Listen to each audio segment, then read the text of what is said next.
Hello everyone. So today let us discuss about the techniques of BMP. Now you have got your working length and now you are going to start with your biomechanical preparation. And your biomechanical preparation, as discussed earlier, is consisting of three techniques, and one of those techniques is the step back technique. The step back technique is what we were all taught at our BDS levels. This is a very basic technique which everyone would start their endodontic journey with. So what happens in a step back technique is that you got your working length to be 20 mm. Now in step back technique you have used a 15 number file to determine a working length.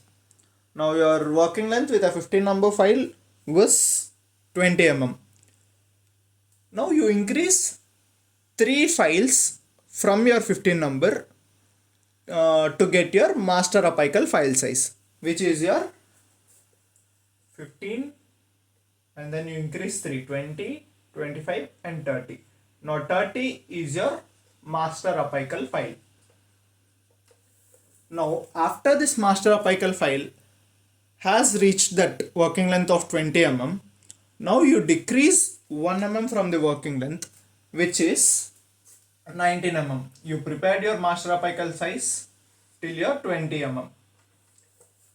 Now with your next three files, which are your 35, 40 and 45, you prepare till 19 mm. So you decrease 1 mm from the working length and then you prepare with the next three files. And after this is done, again you decrease another 1 mm, which is your 18 mm, and you pass your 50, 60 and 70 files. So these files will pass till 18 mm. You decrease another 1 mm and you pass the next three files. So this is how you prepare your canal in a step back technique. So what happens by the end of the preparation is that if this is your root and the pulp canal inside will look somewhat like this is your first mm, which was prepared with your master apical files, and then you get a slope which is your second files, and then again you get another slope.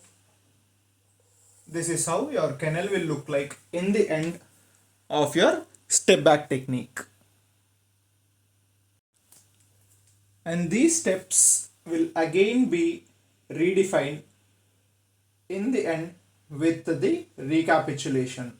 So they become somewhat like this. So this smoothening will happen during the recapitulation phase. So you again use your master apical or one size below the master apical file size to just do the brushing motion along the walls of the pulp canal so that you get a smoother margins. This is how you do the step back technique. So this crown down technique is completely opposite to the step back technique. In step back technique, what have we done? We have passed the smaller file till the apex and then we decreased 1 mm after each of the increments.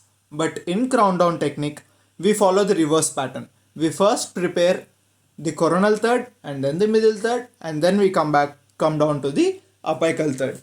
So this technique follows, if this is the root, you first prepare the coronal part and then you go to the middle third and then the apical third in the end.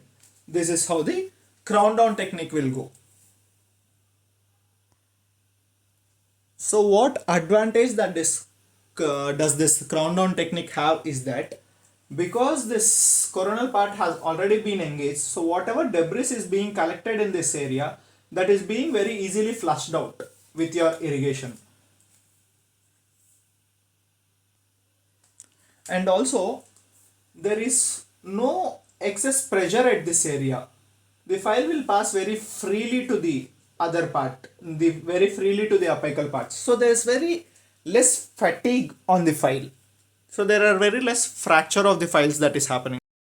And another major difference between both the step back and the crown down technique is that in your step back technique, the working length keeps varying. For example, as we discussed earlier, if the working length was 20 mm, you prepare your master apical file size till 20 mm and then you decrease 1 mm and prepare the next three files at 19 mm. And then again after this 19 mm, you again decrease one more mm and prepare only till 18 mm. So your working length keeps changing with every step. It keeps changing for every almost every file. But coming to this crown down technique, you follow a single working length. You follow a single working length, but you follow the different diameters of the files. You follow the different tapers of the files, which again will give you a better advantage that your working length will stay similar and you don't have to be much confused about the working length part also. So once your working length has been determined, it stays the same from the beginning till the end of your BMP. There is no change in the working length.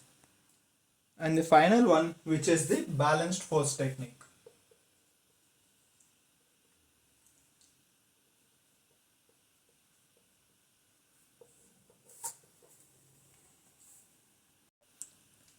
In this balanced force technique, you use the motion that is a combination of both the clockwise and the anti-clockwise rotation. You rotate three parts clockwise and then one part anti-clockwise and you pull the instrument out. You repeat this three times and you pull out the instrument fully from the canal.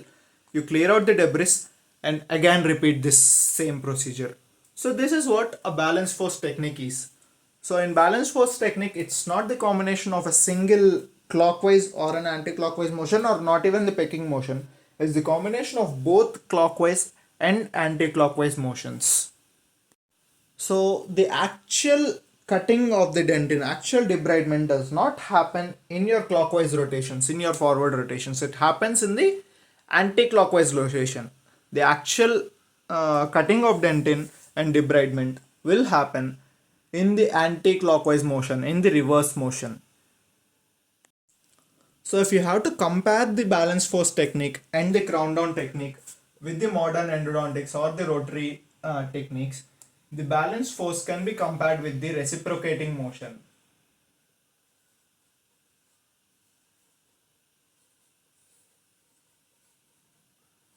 This is hand and this is rotary driven. And your crown down technique can be compared with your regular rotary motions, which will be used to your protapers or single file system, all of this. Do Again, like, share, I'll and speak about subscribe. all these And file thank you system for your support. in the later videos.